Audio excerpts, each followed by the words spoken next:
what went into this, and how are you feeling, most importantly? Well, first of all, what in the hell am I thinking? And by the way, it's the hottest day of the year so far, true. so perfect, right? Here I am trying to compete with all these young bucks in this truck series, and I'm out here pouring sweat before I ever got in the truck. But looking forward to the opportunity, and you asked how this came about.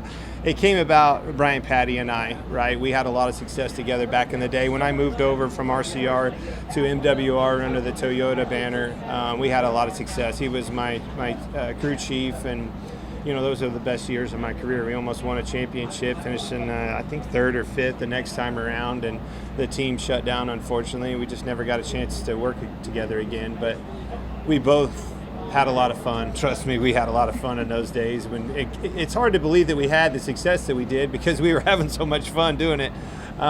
This is almost dangerous at times, but here we are again. He kept on me over the last couple of years.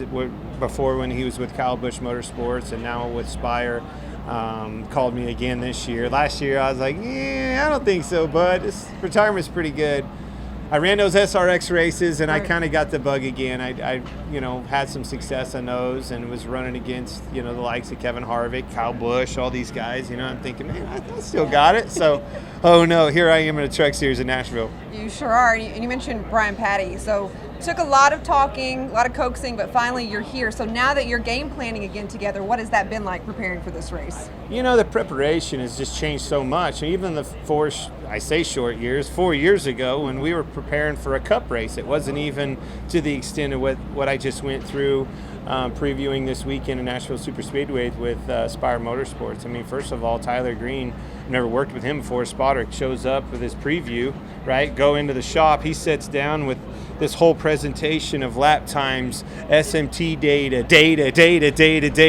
by the way, setups, more data, SMT, went to the simulator, and that's where, we know as we're covering this sport, I know the ins and outs of that. I lived it a little bit on the tail end of my career, but nothing to the extent it is today. With 20 minutes of practice, I got to show up here and pick it up. It's been 20 years since I've been out here on this racetrack. It was a good track for me, but it was 20 years ago. A lot of horsepower back then. A lot of things are different. Never a truck race.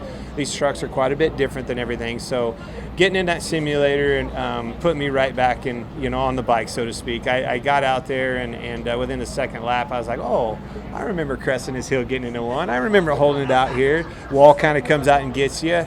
Big arc getting in, low and straight up off, because that wall definitely comes out and surprises you on both exits. So it came pretty quick as far as, just the visuals of this racetrack.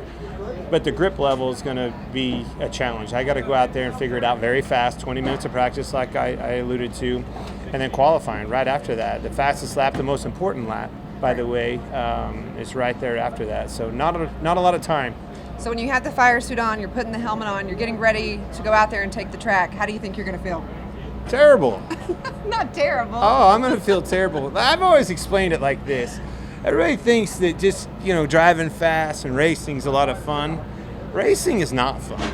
Winning is fun. There we go. And it's so fun that it makes everything else worth it. That being said, man, I've won in the Truck Series. I've won in Xfinity. I've won at this racetrack, right? Won in the Cup Series. I've done that. So once you taste that victory, there's nothing that replaces that. And you're going to ask me next the expectations. You're in our world now. That is my next question. Look at you. And the expectations 101. are this. Once you've tasted that victory, that's the expectation. Everybody expects you to go out and run well. Steve Letarte called me out on Dirty Mo, whatever it is, on some gambling site to put money on me. I'm like, great.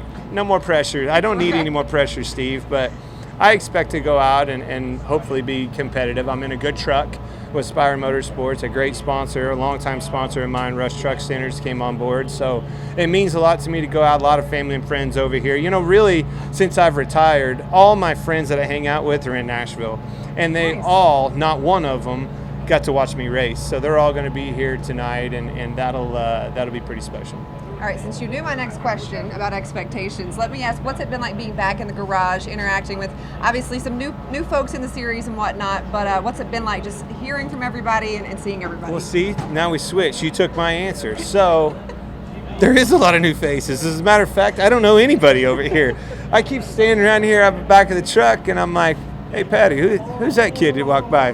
Oh, yeah, that's Corey Heim. Yeah, I should have known that, right? He's probably going to smoke me tonight. So I'm trying to size up my competition back here on the back of the hauler as they walk by and you know, size them up a little bit. All right, Clint, this has been a joy. I love talking with you. I'm excited to see what you do tonight, and good luck out there. I'm excited for it to be over with. I cannot wait to get down to Broadway because that way I already know by then what happened. We'll see. We'll see you on Broadway post-race then. Deal. All right, thanks, Clint. See ya.